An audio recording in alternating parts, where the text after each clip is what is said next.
Në momente të ndryshme, kjo skuadër policësh të kryesuar nga Mithat Havari dhe inspektorja e krimeve Irena Elezi më vjen përballë, më kërkojnë informacion për shumë njerëz të botës krimit, të cilët kishin lidhje me zonën kur unë punoja apo jetoja. Ajo që më preku pa mas ishte ku filluan të më akuzonin për donacion, jetë donator i Zydi Dajtit. Zydi Dajti në atë kohë sapo kishte vdekur, pra të merresh me njerëz të vdekur, mund ta bëj vetëm Mithat Havari, dhe ky personazh dhe kjo situatë më bëj që të reflektoja tepër ashpër për sa i përket për ta ndjekur në mënyrë të plot ligjore. Më deklarojnë që je donator i Zydi Dajtit. A e njeh?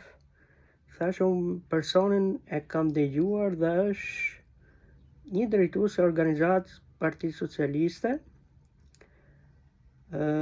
Nuk kam asnjë e di që është biznesmen, nuk kam asnjë marrëdhënie financiare, as kam pasur me asnjë. Unë kam financuar vetëm fushatën time, kandidat për deputet në Durrës, dhe nuk jam i subjektit Partisë Socialiste.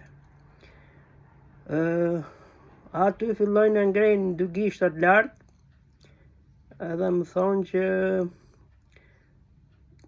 tani do të përballesh me dy akuza. Okej, thashun, pa problem. Informacioni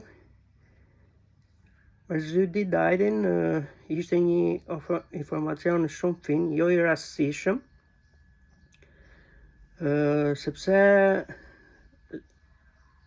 realisht Zydi Dajti na ka mbështetur për të filluar punë tek ky institucion. Pra ka qenë një propozim i ri me një listë ndërmjet tyre kam qenë dhe unë.